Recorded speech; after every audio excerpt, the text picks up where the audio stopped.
No, you didn't. Are you for real? Yeah, like cucaracha. I hate you. What is up, football fans, but most importantly, UFL fans? Welcome to episode 11 of Polar Opposites, the best show out there that's covering the UFL, all things UFL, and we're debating, and we're cool to look at. Look, it's me and it's Webb. Webb, he's the cutest guy all around. And then in the back, we got the smooth, silky voice of KB. Say what's up, KB. Hey, what's up, gentlemen? All right. We have the dream team here, and it's post week 3. We are almost midway through the season. And you know what that means, Webb? Play the music. Play the music.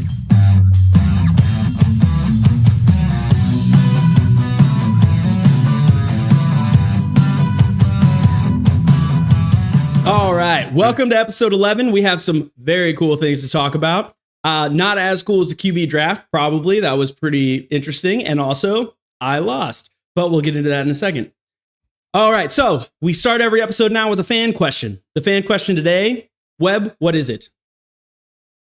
So, you know how like every NFL season, the worst team in the NFL always is like pitted against the great team in college football. Mm-hmm. And they'll tell you, will the 0-16 Cleveland Browns beat the 2014 Alabama Crimson Tide? Mm-hmm.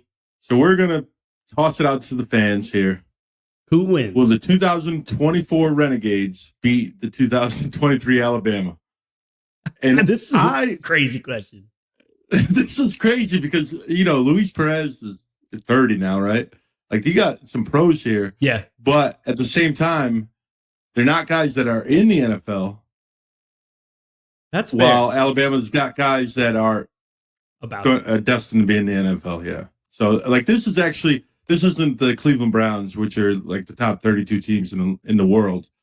This is actually, you know, I don't want to say a minor league team, but below the NFL level. Yes, it's definitely, that's exactly what it is, right? It's below the NFL level. The whole point of these leagues is for guys to try to get back to the league.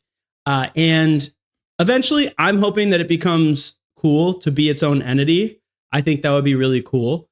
Then we'll have legacy players where people say, oh, one of the greatest UFL players of all time, right? People are like, oh, who's the greatest NFL quarterback of all time? Eventually, I'd like to have the conversation, who's the greatest UFL quarterback of all time? But I digress. I think this is pretty interesting. No, it's not. The greatest spring football quarterback of all time right now, modern era, I think is Luis Perez. He's thrown the first touchdown pass of the last 3 leagues. That's crazy. I'll take Alex McCoo. Last year was pretty magical. He was amazing. But the interesting part of this question, I think it's one in the trenches. I think the reason that Alabama can't win is because you are just bigger, badder, stronger, smarter when you are a professional in the trenches, when you're talking offensive line, defensive line. Because when you look at Alabama wide receivers, like if you're looking at Devontae Parker, is that his name? I'm losing names. No. Yeah. Won the Heisman 2 years ago. Devontae Smith? All right. Go back. So I think where they actually have the upper hand is wide receivers. If you're looking at Devontae Smith, the year that he won the Heisman, I think that he could legitimately beat corners on the Renegades, right? He can get open probably pretty easily. Where I think it's hard is that the quarterback will not have a lot of time. I think Luis Perez might not have a lot of time, but I think he's also used to that. So that's the reason. Let's also be honest. No college team is going to beat a professional team. I just don't think that that's possible. You know, they play 100 times. The college team wins once. I don't know. But in the comments on this video, let us know if you think that the Renegades could lose to Alabama. Let us know why. Let us know if you agree. You think that Alabama absolutely cannot beat any professional team. Let us know. You know, maybe you have a what is it called? A propelling argument? That's not the right word. Compelling, yeah. you have a compelling argument. Let us know. That's very interesting. And well, before we get into the first topic of the day, I brought up that our last our last episode, we did a QB draft. And we ran our polls because we run polls on this show. And let's look at those polls. I beat you in one. So I beat you. People do agree, including YouTube, that Brad Wing would be the better YouTube star of UFL players, which is cool. And, that does make sense. And Jay Sternberger is just less known, I guess, in the YouTube-ish, kind of look at me world. Then people were completely split on our game picks, which is cool because I went 2-2 and you went 4-0. So thanks, guys. And so half our audience don't know ball. That's what you're basically saying. Half our audience doesn't know ball. Well, they agreed with me, and I think I know ball. So let's not go that far. But then for the quarterback draft, you beat me. Honestly, it was pretty close. You beat me by 8 votes, 90 total votes, the most votes of any.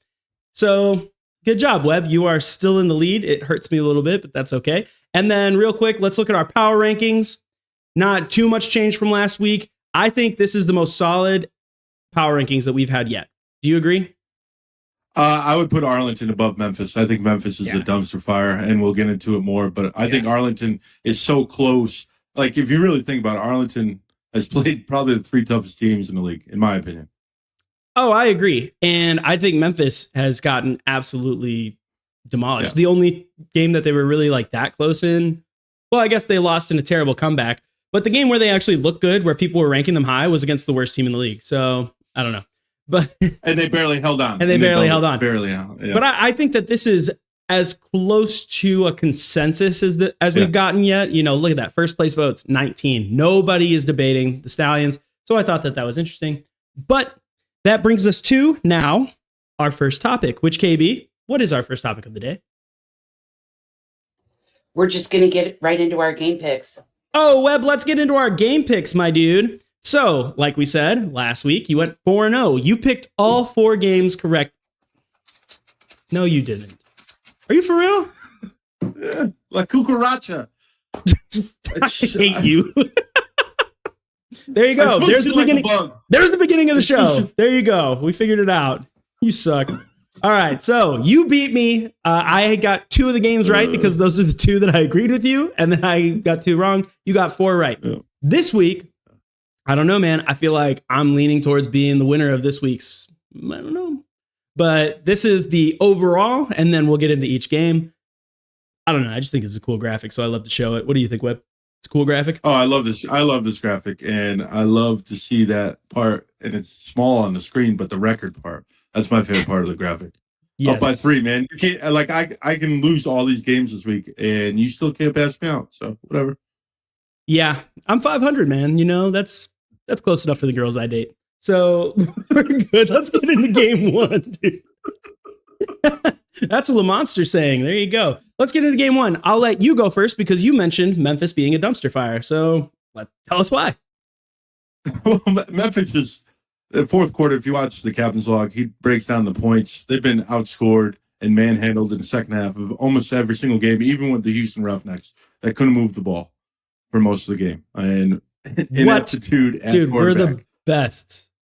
No, but what I'm saying is now they're going against probably the second best team. I think consensus, when I put the power rankings, I think there's only a couple people that put St. Louis not number 2. Like everyone put them number 2.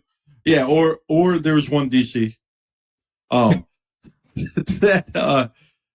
they don't know ball. St. Louis, it's a win mentality. You wouldn't understand. St. Louis is probably the best XFL team up to this point so far. They're really a 64-yard field goal away from being 3-0. They've gotten better as each week has gone forward, and I just think Memphis is the second worst team in the league, and I agree. And Cook is getting killed, and I think Troy would struggle back there. Victor looks old. Adams looks like they can't get the ball to Adams enough. Papali's catching touchdowns, but when you only score 3 all year and he's got 2 of them, like why are we celebrating that? It's not like a high-powered offense. I'm celebrating it because he's on my fantasy football team. Hey, you know what they're calling Sage Surratt now? Casper, because he's a ghost, man. He's a ghost. What happened? He got some catches. Some, but like last year. Yeah, let's compare to last year though. Last year he was like the 3rd leading receiver in the league or 2nd leading receiver in the league. The defense looks confused at times.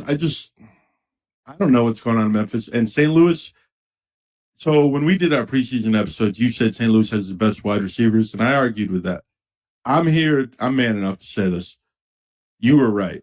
And they don't even have probably their biggest weapon yet. They found a running game.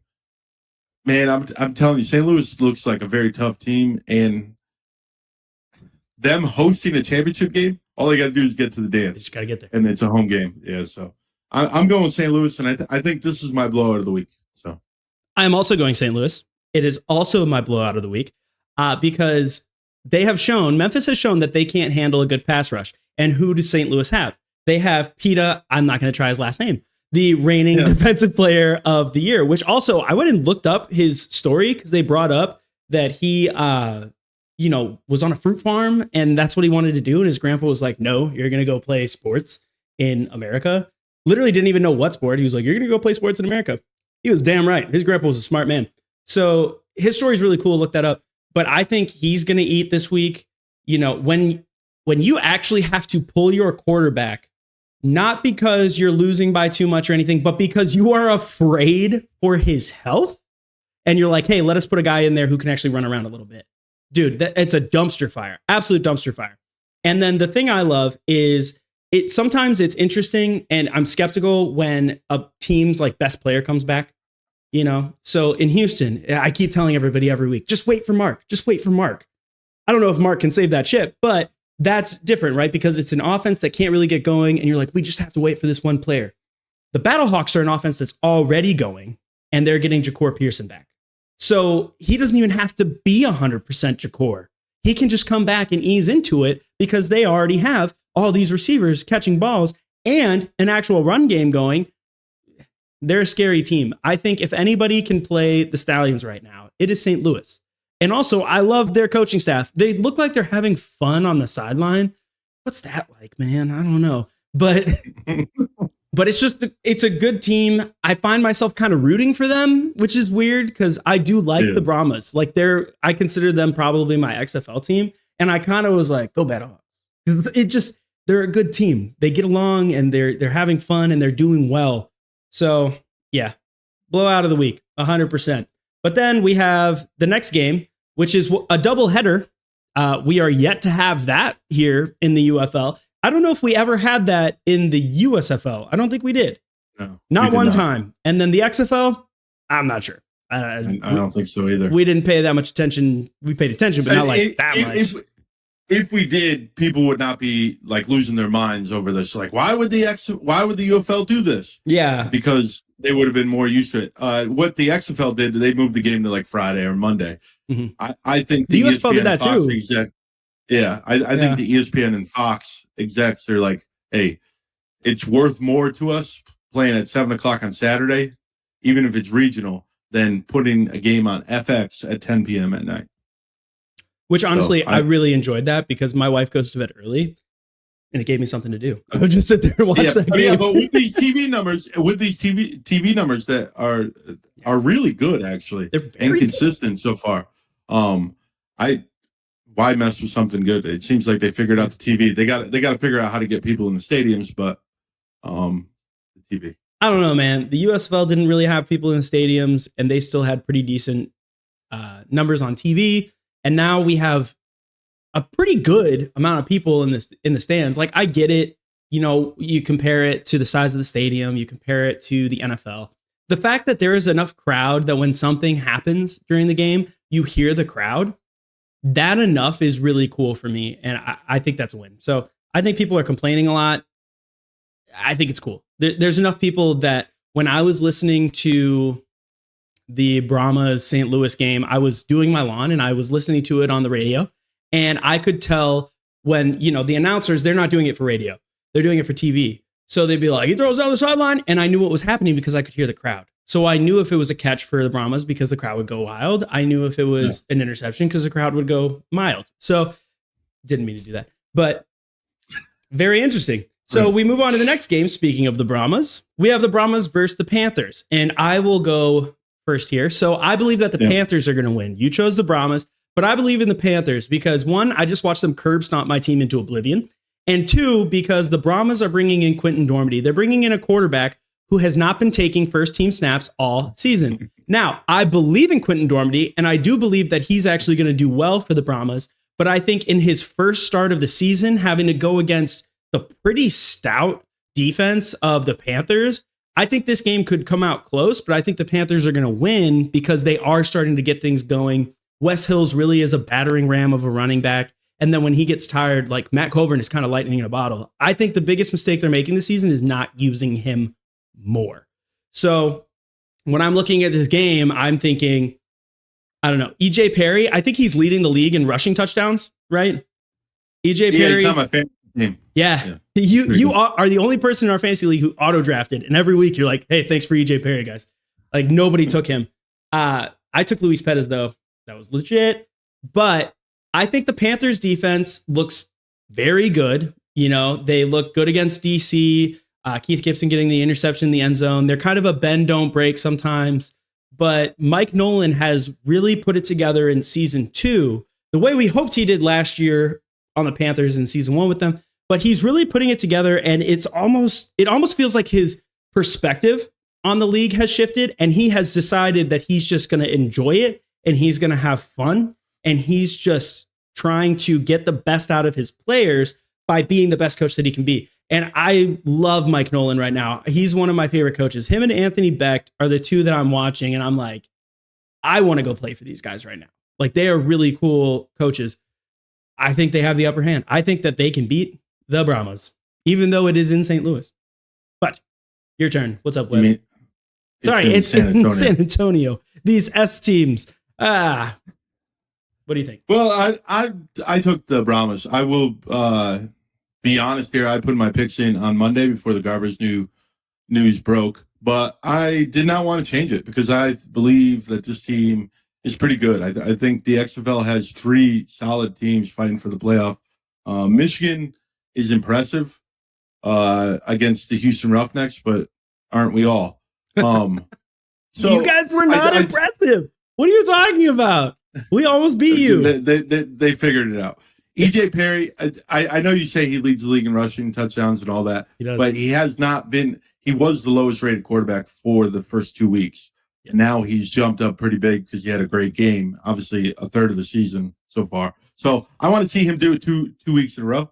I kind of had him in those quarterback rankings lower in like 6, 7, 8 kind of guy because he played a half in the USFL, right? And it was great. But the rest of the time he played, he was kind of average.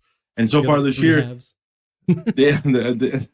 so far this year, 2 games he was all right to average, and 1 game that was really good. Is it a team that's just terrible and fell apart? And he looked really good. I want to see him do it because I think San Antonio's got a great defense too. So I think they'll be able to figure out enough. With Dormady, I know that's your boy, man. At the beginning of the season, you said he was the guy. I believe in Quentin. Me and his mom. We're his biggest fans. I know Josh from the Brahma Bullpen and Dustin, producer Dustin, watched the show. This might be the nicest thing I've ever said about the Brahmas. They're actually pretty good. That's the nicest thing. They're pretty good. No, their defense is solid. Shows how much of a jerk. Great offensive coordinator. Oh yeah, me and him have been going back all year. But I think they pull this out. I think this is the game of the week. I think this is the best game of the week. And I think it's most exciting. I know I have an upset pick coming up, but I just feel like this game is going to be electric. And it's Michigan's first away game. So that's something to take into kind of keep track of. Yeah. And also they share facilities, these 2 teams. So it should be an interesting matchup. No, I like it. I think this game is probably the biggest toss-up. Let's say that. These teams feel pretty equal. I think the way that the 3 other teams in the XFL look at the Brahmas is the same way that the 3 other teams in the USFL look at the Panthers. They're a team that you're like, they're beatable, but they are sneakily good. Like, they find ways to win. That's the thing about EJ Perry. I understand QB ratings. I understand all that stuff. But EJ Perry has proven that he can find ways to win. If it's with his legs, if it's just tossing it out to Marcus Sims for 70 yards somehow, he finds a way. So I don't know. I like that matchup. I agree with you. I think it could be the closest game. I think it could be the most fun game, especially because it's going to be in San Antonio. It's 2-1 teams. So it's a good matchup. Hopefully they show out this week. You know, Josh's episode, half of it was literally just yelling at the fans to show up. So hopefully they do that. I would enjoy it. I loved the Battlehawks game, the first home game where they broke the record with 40,317 or whatever. That was the most fun spring football game I've ever watched. I loved watching that game. And I was sitting in my living room alone, which is lame. And I was like, oh, yeah. And that's super lame. Who's making noises to themselves? But I thought it was super fun. So I'm looking forward to this game. I think it could be the same kind of thing. And I actually get to watch it because I don't get to watch any of the morning games. But there's another game going on and I'm going to be double screening it. I know you'll probably be doing that too, unless you have basketball. We'll see. But this is your game. The DC Defenders versus the Birmingham Stallions. So I will let you go first this time. All right. So a lot of this is not going to make sense. No, because your pick is wrong. Birmingham has looked the best.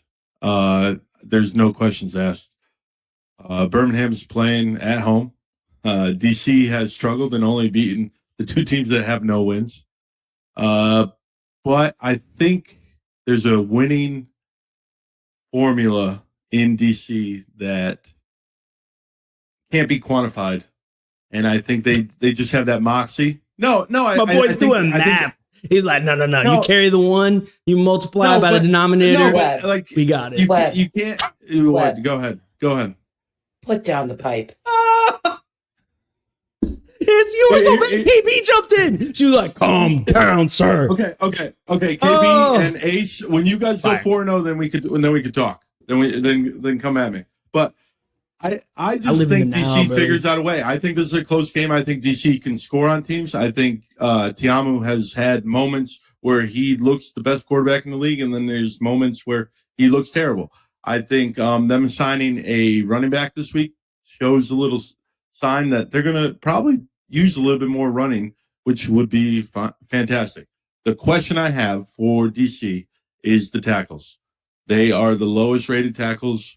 Gene DeLance, I said on DC Defender Show, Gene DeLance actually has a higher PFF grade than the two starting tackles for the DC Defenders right now. The dude but they have gotten better. Yeah, they have gotten better. DeMarcus Hayes has gotten better all 3 weeks. He's still the lowest. And that guy came on my show. And I think they're going to figure it out. I really do. And listen to Greg Williams. I know everyone thinks Greg's crazy, but if you watch the game this past week, he started to figure it out. And he wasn't just blitzing guys just to blitz guys. Yeah. He was kind of using his personnel to their strengths and defending, not just being like, you know what? It's 3rd and 9. I'm just going to blitz. I'm going to send 7. Yeah. I'm going to send 7 covering 10. You know what I mean? Or covering 5. It just, for some reason, Birmingham has to have a hiccup, right? Mm-hmm. And why not against a team that can figure out how to win? And if they give that little bit of room, I think DC can hang with them, and I think they can pull it out at the end. I just do. Well, for some reason, the only team that ever hiccups the Birmingham Stallions is the Houston team. Whether it be the Gamblers, now it's the Roughnecks. Not this year. Not this year yet. We'll see. We're just saving it, right? We're saving the best for them. But I don't know, that we're the only team who has really shown that we can beat them in the past 2 years. The Breakers like to make it to the playoffs and get steamrolled. But I do Shout out to Low. Shout out to Low. Breakers catching strays. They got taken out. They're still catching strays. What's up, brother? But I don't know. I just can't. I can't give it to you because I think the Stallions put together the most complete game I've ever seen in spring football last week. That was just an obliteration. They annihilated the Memphis Showboats. They beat them on every single aspect of the game. They had more sacks in that game than 80% of the league has in the season. That's ridiculous. So no, I don't see it. Adrian Martinez came in and he showed, hey, I'm that dude. And if he has a bad game, if he's not doing well, what do? They put in Matt Corral, former 3rd rounder. Like, I don't know, man. This is too good of a team. Skip Holtz, I posted on Twitter, is he the greatest of all time modern era spring football head coach? And I posted that because I do believe that he is. And I believe that he gets the best out of all of his players. The fact that he's been able to do this with a different quarterback every season is ridiculous. You know, he brought in an SEC defensive coordinator who is showing that he's killing everybody. Yeah, I don't think you guys can win. Do I think you can hang for the first half? 100%. I think you guys can hang in the first half. Absolutely. Do I think you win? I don't think you win. I don't. All right, real quick. Skip Holtz, you say he's the greatest of all time, and I'm not disagreeing with you. What's his record in the last season and 3 games? Sweating so hard. Oh my gosh. His record in the last season in 3 games. It's 10 13 and 3. 13 and 3. Yeah. Sure. 13 and 2, I'm sorry. 13 and 2. 13 and 2. What's Reggie Barlow? In the last season in 3 games? 12 and 3. 12 and 3. I'll give you the answers. Okay.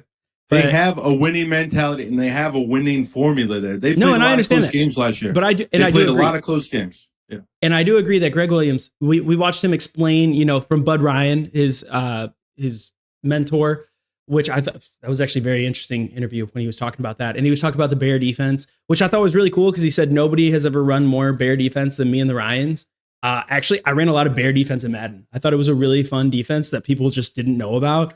And so when you started running Bear defense, it would confuse people. So I would run it. But I don't know. He really did seem to start putting it together. It was kind of second half of the Houston game where you saw he just kind of was figuring out, hey, I have this personnel against this personnel. I'm going to run these plays. And you could tell the gears were turning. He was kind of getting into his element, settling down a little bit. The fact that he was like cool, calm, and collected during an interview when he's one of the biggest a-holes in football was wild. I really think he's settling in. He's settling in, dude, and he's figuring it out. Yeah. On his show, Come Get Some, he talked about the post-game handshakes, and he goes, I hate that. Sportsmanship. He's a POS, dude. That dude is a mean MFer. This is the guy that you want leading your defense. Yeah, for real. And he did take blame for the performance of the defense this week because he said it was a short week because they played on Sunday against Houston and then played Saturday early. And he said they didn't tackle all week. And he said, don't worry, they're going to be tackling each other, walking to the car. They're going to be in the showers. Okay. They're going to be, they're going to be tackling. They're tackling anything that moves. So, oh boy, man, come on. All right. But okay, so moving on. So, check, please. So, I do think it'll be a decent game. I don't think it's going to be the blowout of the week. I still think that's Memphis. You know, Memphis has to show that they can put it together against any kind of decent team. But whatever. We go to the last game of the week, and this is the mid-bowl, the mid-off. Yes, my game. I'll go first. Someone's going to get a win. I'll go first. Someone has to leave with a win. You physically cannot tie in this league, which is a gorgeous thing. Me and Gridiron Nation, our newest member, one of our newest members, the Renegades representative, we were like, thank God we can't have a tie. Like, somebody has to leave winning. I think it's going to be us. Why do I think it's going to be us? Because we're at home. That is like the biggest thing. Other than that, talking to players this week, a big part of us not winning is that there has been a disconnect between coaches and players. The coaches realized that. Yesterday was their day off, Tuesday. Some of the coaches had literal position meetings on the day off, and they said, hey guys, I want you to come in. We're not talking football. We're talking us right now. And the coaches talked to the players and they said, what's not working? What is happening? And the players were just open with them. And they said, hey, we don't like this stuff. I think that's going to work. I heard it's better in practice. You know, there were some moves made. Olive Sagapolu out for the season. That absolutely sucked. That was obviously not a voluntary move. But then the rest of the moves, they made moves. We get our best corner back. It looks like we might have Mark back.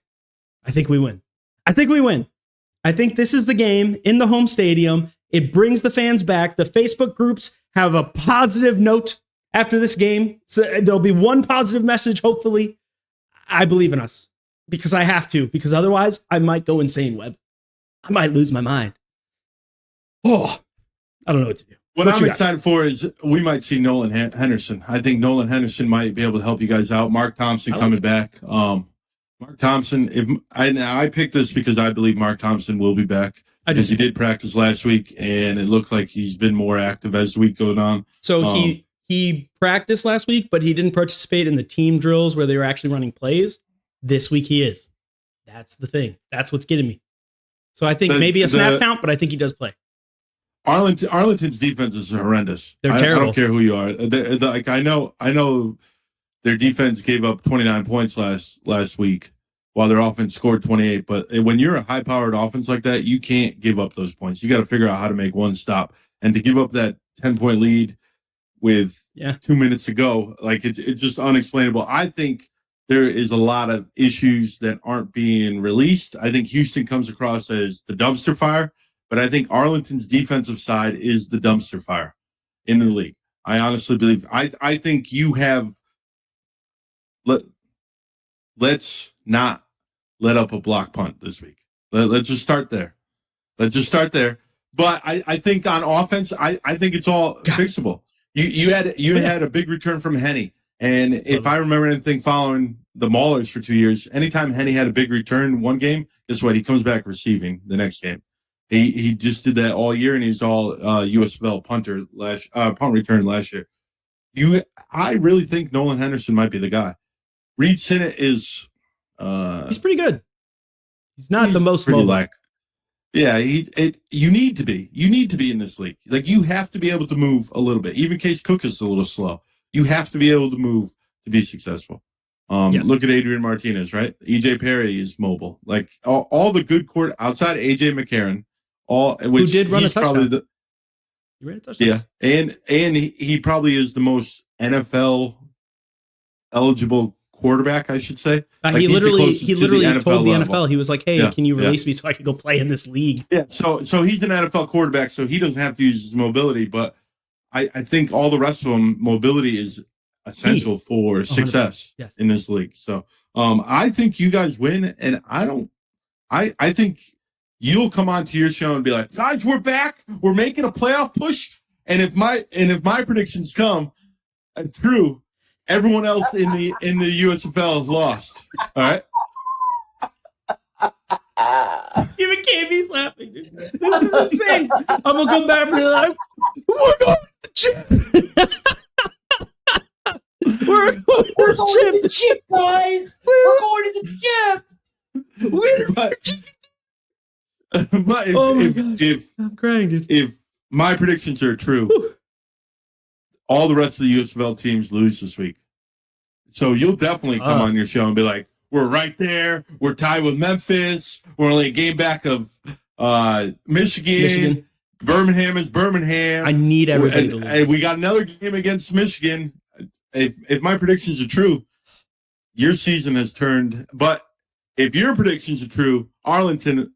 Well, no, you picked Houston. So never mind. You think I didn't? Look at behind me. What's behind me? It's all Houston, baby. Well, you picked 3 USFL teams, which is pretty cool. You picked the USFL, and that's what's cool about this week. Yeah, you picked 3 USFL, and I picked 3 XFL. So. And I really picked who I thought was going to win too. So did I. Like sometimes, if I think it'll just be jazzy, I'm like, I think that'll be cool. Then I'll pick it. But like, I fully was like, no, I need to win this week. So I picked exactly who I thought was going to win. I was like, I need these wins, man. But okay. Yeah.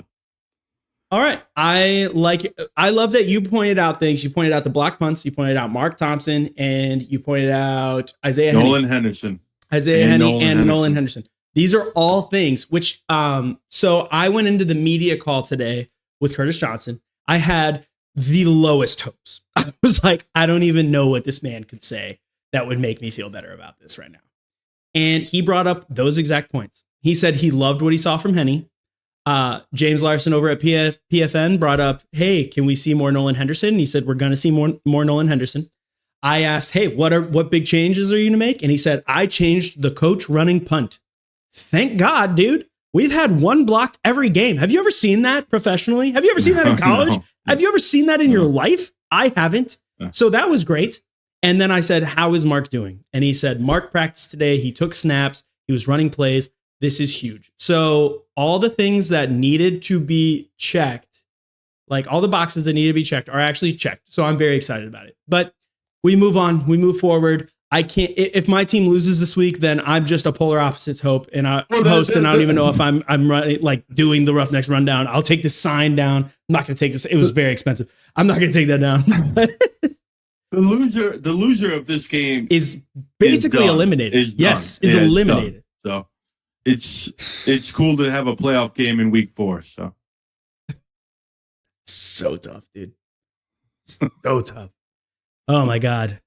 Okay, well, we move on to our next topic. KB, What is our next topic of the day? It's actually a nice segue into our next topic. So we are officially a third of the way through the season. Mm-hmm. Let's talk about the most anticipated future storyline for each team. Okay. So we talk about the most interesting, most highly anticipated storyline for each team. You know, if there was a newspaper for each team, what would be the headline this week? You handled the USFL because you're the XFL homer. So you have to handle the enemy, and I'll handle the enemy. I'll handle the XFL. So you go first. Let's end on our teams. How about that? So I'll end on DC, you end on Houston. But you go first. Birmingham, this is kind of an easy one. Can they outperform the last 2 seasons? They have been a juggernaut for now. We're going on 3 years. And can they be even more impressive? It's tough to keep outdoing yourself when you win the championship. Think of like New England Patriots, Alabama Crimson Tide. When you become that dynasty, and I know the leagues weren't together, but they have been by far, obviously they were power rankings unanimous. Like how many times have we ever really had this early in the season?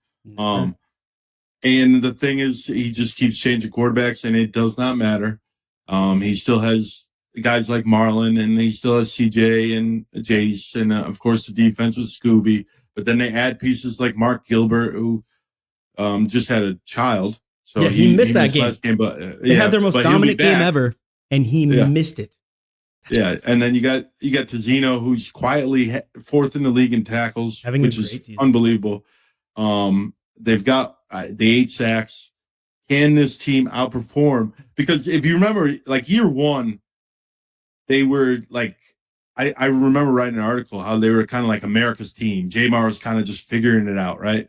And then year 2, it was the Magoo show, and then the defense caught up at the end. Obviously, we saw that in the USFL championship. Yeah, this team seems the most complete out of the 3. I agree, and it's so wildly impressive.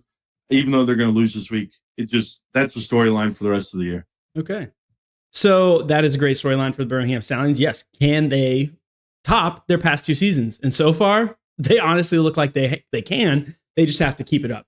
My first team that I'll talk about, let's talk about the St. Louis Battlehawks. So the biggest storyline going forward is, let's say, Jacour Pearson. I think it's just very interesting that I said they had the best wide receiver core, and a lot of people agreed with me, and a lot of that was because of Jacour Pearson. Now he actually comes back. They already have proven to you that they have the best wide receiver core in the league, and then he's coming back. So I want to see if their offense can truly soar. So last season, they ended the season.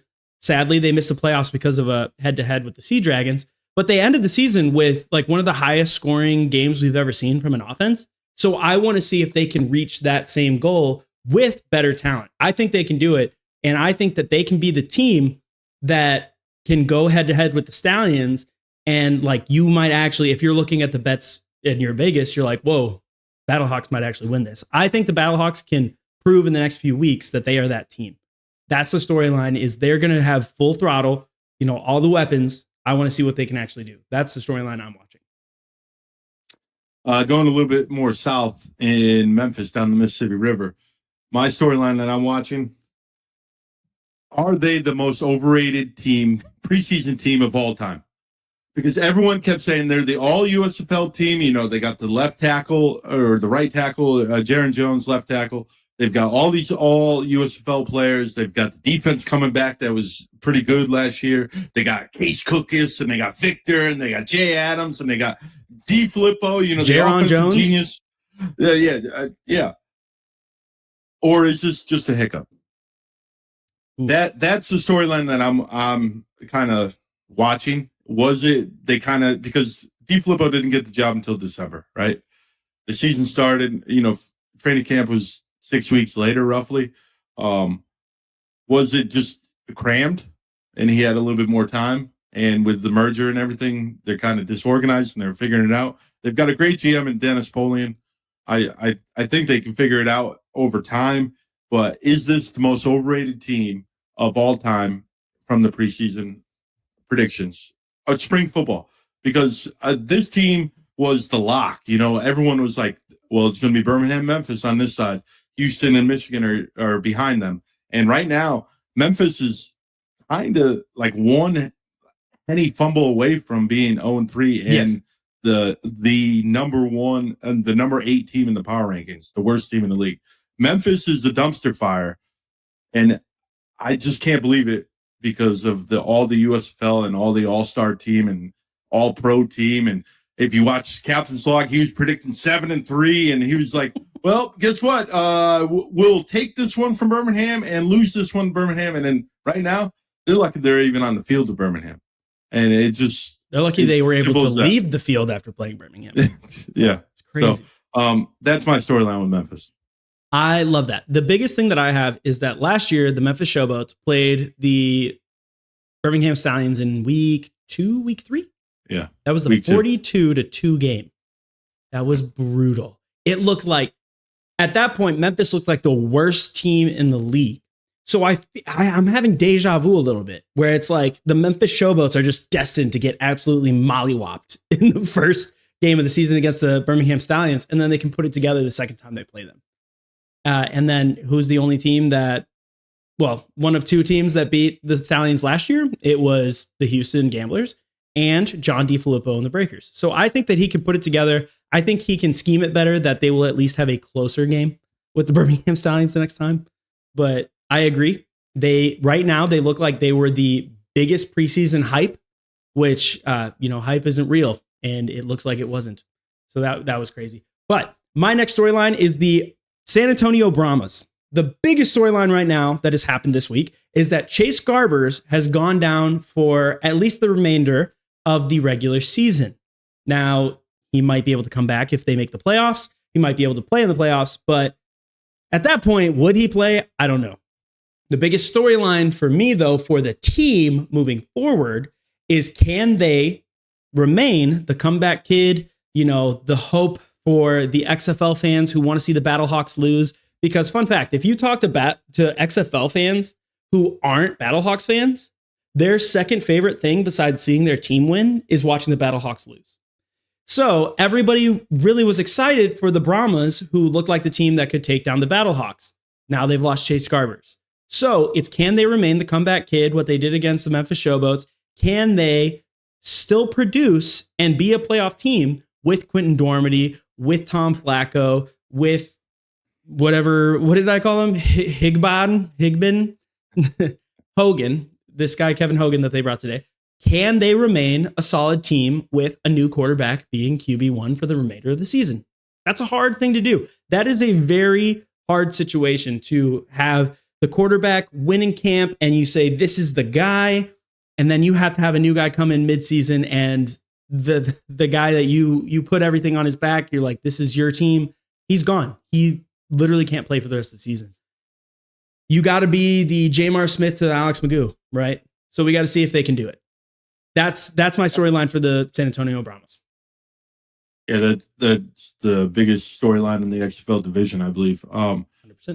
But the biggest storyline for the USFL division is, are the Michigan Panthers Cinderella or are they for real?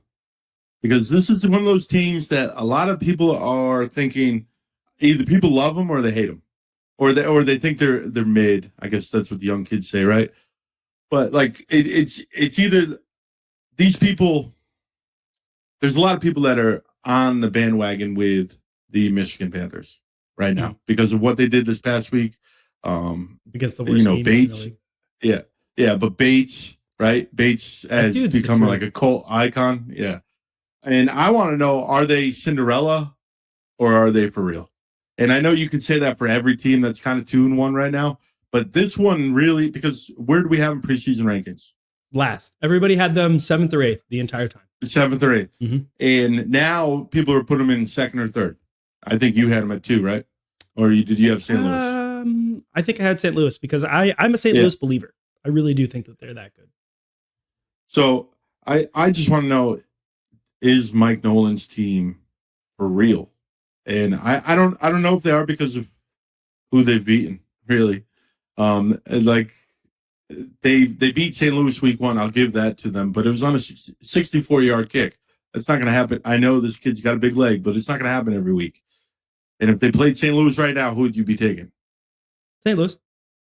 Yeah. It doesn't matter if it's in Detroit in front of the 5,000 fans or if it's in St. Louis in front of the 40,000 fans. Whatever. But that's my storyline with Michigan.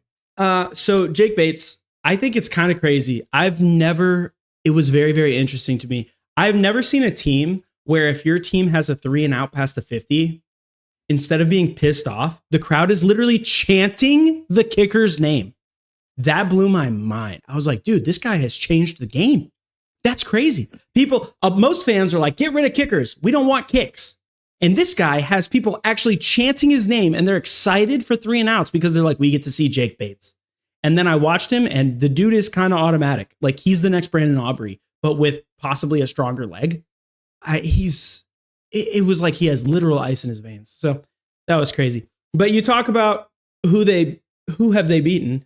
That would be a perfect segue if I was going to talk about the DC Defenders right now. But I'm going to talk about the Arlington Renegades. And the storyline for the Arlington Renegades was it a fluke last year? Literally. Like they have a lot of the same pieces from last year. They have Devion Smith, Luis Perez, Donald Payne, a lot of the same people, Tyler Vaughns. Like these are Sal Cannella. These are the guys who won the championship. Was it a fluke? Did they really just get hot at the right time? Because if they can't win this week, this is the shortest storyline I'm talking about yet, because it ends this week. If they don't win this week, then it was a fluke because they are objectively eliminated from the playoffs. And then all the people who were like, oh, they didn't just get hot. They were a great team who lost close games. Cool. So were the Houston Gamblers, season 1 of the USFL. They were the most dangerous team other than the Stallions at the end of the season, but they only had 3 wins, so it didn't matter. So I want to know, was it a fluke? Or are you guys legit and you have had bad luck? You lost to the DC Defenders by 1 point. It was the 4th and 12 rule really came into account. I want to know, was it a fluke or do you deserve to actually compete for a championship this year? Or are they who we thought they were? What is it? Bill Parcells said, you are what your record says. And right now their record says that they are hottest of garbage. We literally are like, hey, can Alabama beat them? You think a college team could beat this piece of shit? Ooh, I'm one drink away from throwing that one out there, but you are what your record is. We're going to go with Houston Roughnecks. We are what our record says. And the clear number 8, I believe everyone had them number 8. Maybe one person did not. I think we were pretty consensus. It was wild. I've never seen a power rankings where number 1 and number 8 were like not one person debated them. Like not one. But I looked. Nobody had anybody but Houston. I watched every power ranking that came. It was Houston. Yeah. It can't really be this bad. That's my storyline. That's my question. Like it cannot be this bad. It cannot be as bad of you losing your best offensive weapon before the season starts. It can't be as bad as Henny dropping a fumble and they pick it up and run it in for a touchdown. It can't be where you block a punt, the other team picks it up, they fumble it, and you kick it out of bounds. You can't give up block punts every single week. It cannot be this bad, right? Ace? It feels that bad right now. I don't know. I mean, it could. Yeah, it feels that bad, dude. It's so tough. We've gotten worse. But that's the storyline for the rest. Like, it can't get worse. I think that's what your show title was, right? My show dropped It literally tonight. Can't get worse. My show dropped tonight, and it says it literally can't get worse because how could it? We look so bad, dude. But you got Mark coming. I know Olive's out for the year, and I love Olive, but there's really upsetting. You claimed all preseason after the super drafts and everything that you have 2 defensive lines. So we're going to test that theory out right now. Your secondary has to get better for sure. Your quarterback play has to be a little bit better. I think Nolan Henderson is the guy. He's a little bit more mobile for Reed. I'm down. If the offensive line, you've got talent on that offensive line, it just needs to perform. It just needs to not false start. Literally, that's the biggest problem. Just don't commit penalties. It really is. So is it really that bad? That's the storyline going forward. I think you guys are going to recover a little bit. I think you guys, we already had our game picks. I think you beat Arlington. I think everything starts to look up. Do I think you're going to make the playoffs? No, not at all. But I think you're going to be competitive because right now you're the clear number 8. While Birmingham's the clear number 1, you're the clear number 8. And I think you guys can be 7 someday, right? Like I feel like it can go up a little bit here. So be 7 this week. You know, it's really fun. We spend so much time talking about this league, working on stuff for this league. And for my team to come out and be the clear consensus number 8, it hurts a lot. It like really hurts. I don't think all the Houston fans understand, except for the Rig Rocker and the Mr. and Mrs. Predator, who are literally traveling the entire country right now, following the team, which is bonkers, man. I'm like, how are you guys doing this? Like, it's so cool. I would totally go with them. But other than them, I don't think any of the Houston fans understand how much this sucks to have put in so much time and just like be so let down. It hurts a lot. Yeah. It's not fun. But as a Vikings fan, you get it, right? And as a Baylor fan, dude, this has been the worst year of football I've ever had in my life. Oh my gosh. Kirk Cousins tore his Achilles. It was the worst season ever. Baylor, I had season tickets. I didn't get to see a single win live. Not a single win. They won 2 games, and one of them was home. I had Army training. The other one was at UCF. I wasn't driving to Florida. And then now the Roughnecks, I'm yet to see a win, dude. This is the worst year of football I've ever had in my life. It's pretty crazy. But I digress. Let's talk about the DC Defenders, baby. All right, so the DC Defenders, I want to know, are you as good as your record says? Bill Parcells said you are what your record says. And I want to know if it is. Because who were the only 2 teams you've beaten? Say them for me, Webb. Arlington and Houston. Arlington and Houston. So your opponents that you've beaten have a combined winning record of 0-6. You have beaten teams that are yet to win a game. So I want to know, are those, you just won those games because those are the actual 7-8 teams? Or you are still that 9-1 team from last year, and you deserve to get a playoff spot at the end of the season, that the Brahmas lost Chase Garbers and you're going to jump them, and you and the Battlehawks are going to battle it out to see who gets to go have a home game. If it's them, they get the home game, or you get to go upset St. Louis fans and 40,000 people get to boo you, right? I want to know if it's for real. Are you what your record says? Or is that your record because you had the easiest first 3 games of the season? Well, it honestly, they play Birmingham, San Antonio in the next 3 weeks. So you'll know exactly who they are. We will know exactly. See, that's why it's a cool storyline, because we get to see, like, they have to back it up right now. I think that's cool. That's a cool storyline because, you know, Arlington, DC, and Houston, their 3 storylines we get to see like this week. That's cool. That's a cool time. Yeah. And by the time we figure it out, the season's basically over because it goes by so fast. Yeah. By week 6, you kind of have you'll know exactly where DC is, and you'll probably know the XFL playoff chase like pretty clearly because they play everyone. They play St. Louis right after San Antonio too. So within like a 4-week time period, they're playing the top 3 teams in the power rankings. So we'll see. Well, towards the end of the season, we're already kind of towards the end of the show. So that leads us to KB's Blindside.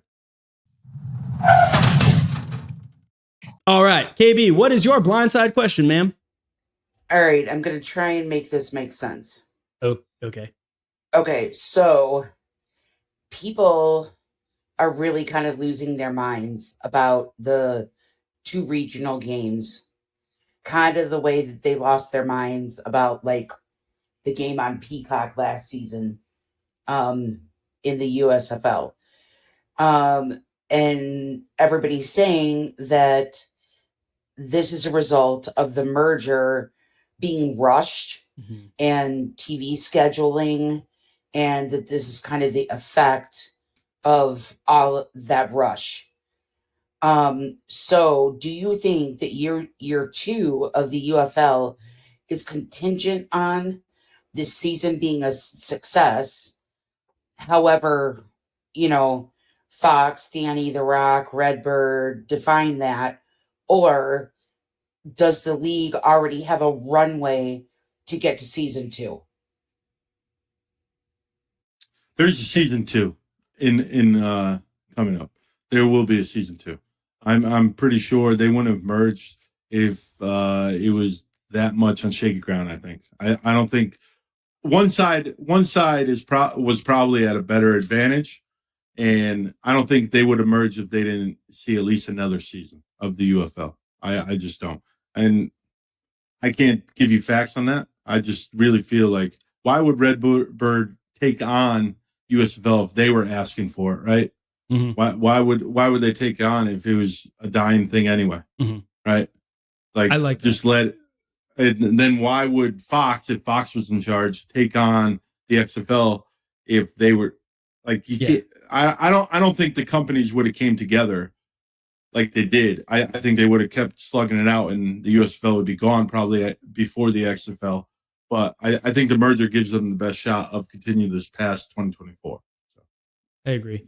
I like what you said, that Redbird wouldn't have taken it on. Fox wouldn't have taken it on. Like, Fox didn't even take on the USFL until they knew they were going to do season 2. Like, you felt from the beginning of season 1 of the USFL that they were going to do a season 2. And they wouldn't do a merger if they didn't think it was at least a multi-year commitment. So I agree.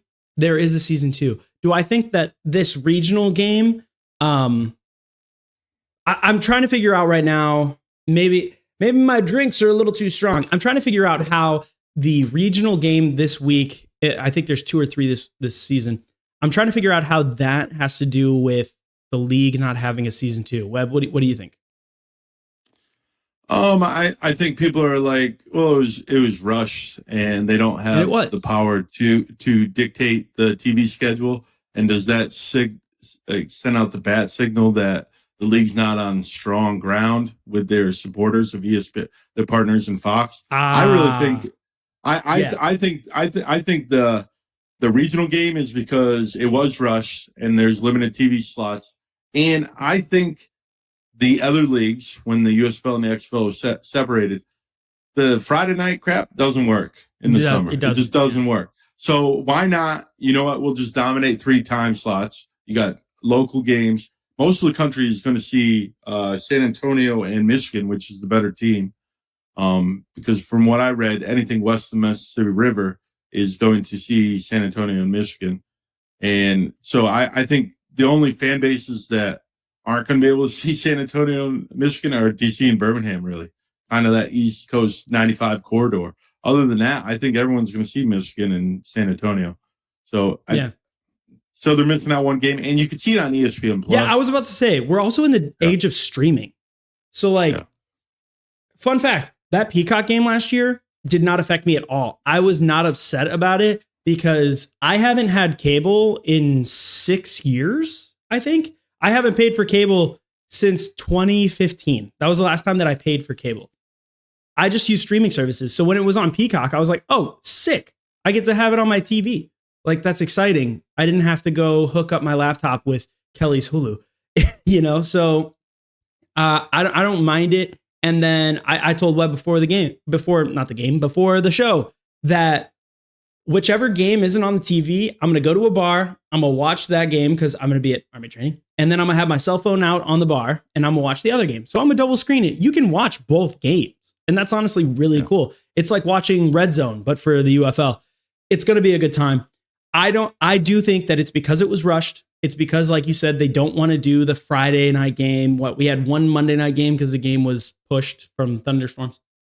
I don't think they want to deal with that. They were like, we'll just dominate these 3 time slots. Like, Webb, you killed it. You absolutely killed that answer.